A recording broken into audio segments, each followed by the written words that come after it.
Depois de dezenas de mortes suspeitas de macacos, que poderiam ter sido vítimas da febre amarela, e da corrida da população a postos de saúde em São Paulo para tentar se imunizar contra a doença, especialistas em doenças tropicais no Brasil levantam uma questão: por que não vacinar também os macacos contra o vírus?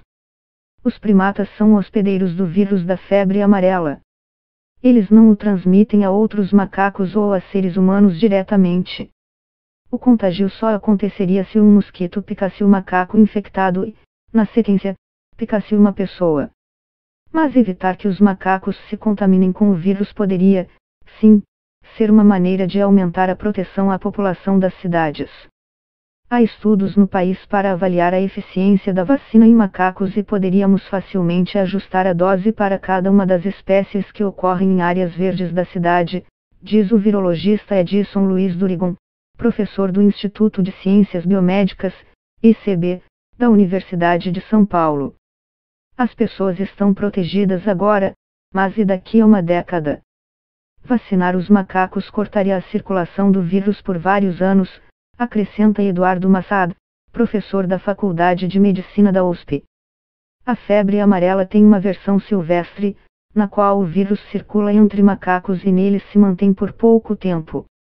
Os vetores da doença são os mosquitos Sabetes e Haemagogos, responsáveis pela circulação do agente patogênico na mata e por eventuais picadas em humanos que ali adentram.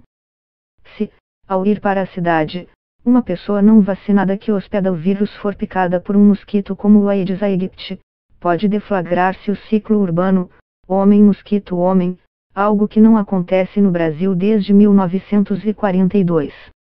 O Ministério da Saúde afirma não existir vacina para a febre amarela licenciada para uso em animais no Brasil. Caso essa alternativa esteja disponível no futuro, informa o órgão, seria necessário realizar uma série de estudos, tanto epidemiológicos como para validação da vacina, além de avaliação da eficácia como medida de saúde pública, custo-efetividade, entre outros fatores.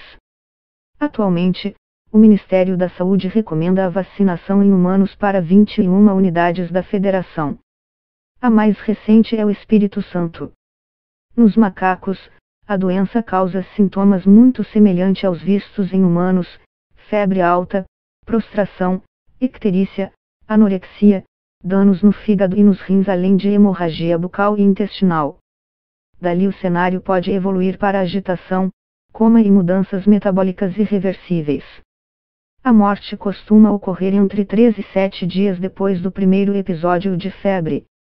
Em fevereiro de 2017, quando o surto de febre amarela silvestre se espalhou por Minas Gerais e Espírito Santo, a Sociedade Brasileira de Primatologia afirmou que os macacos são altamente sensíveis ao vírus.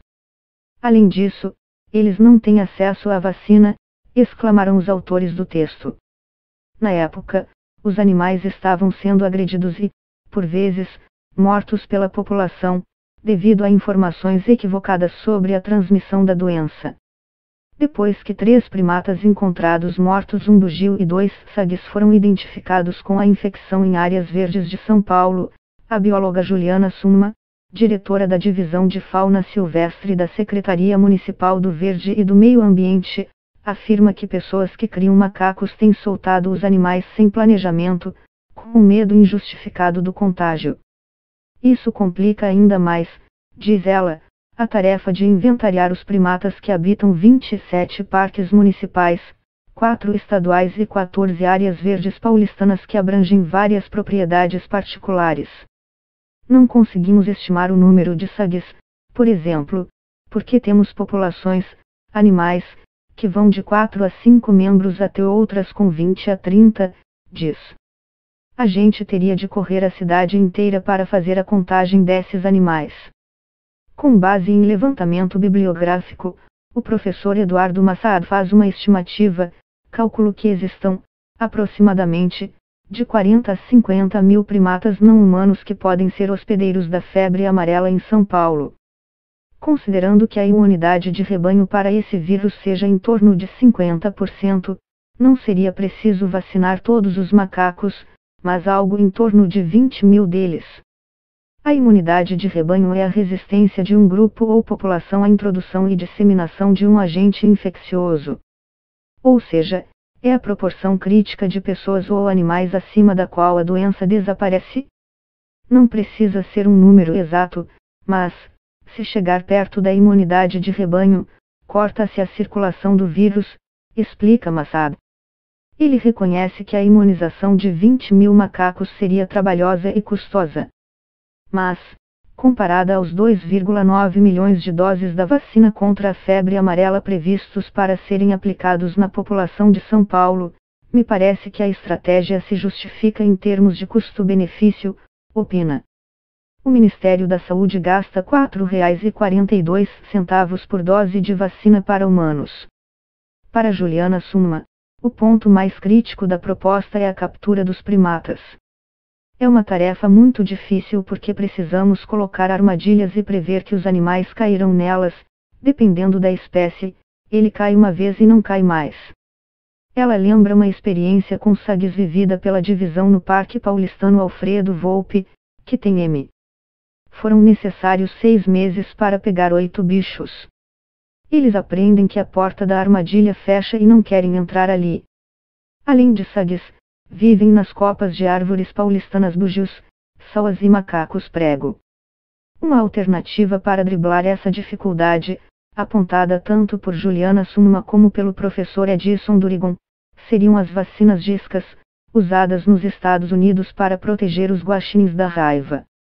As iscas talvez fossem mais eficientes, mas não sei se seria possível desenvolvê-las para a febre amarela, afirma a bióloga. Questionado sobre a vacinação de macacos e sua viabilidade, o IBAMA informou que tais questões deveriam ser direcionadas ao Ministério da Saúde.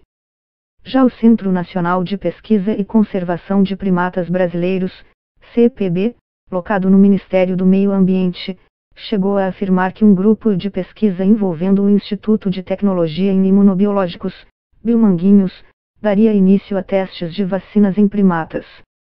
A assessoria do Biomanguinhos, porém, limitou-se a informar que a Fiocruz, a qual pertence o Instituto, não está realizando vacinação de primatas contra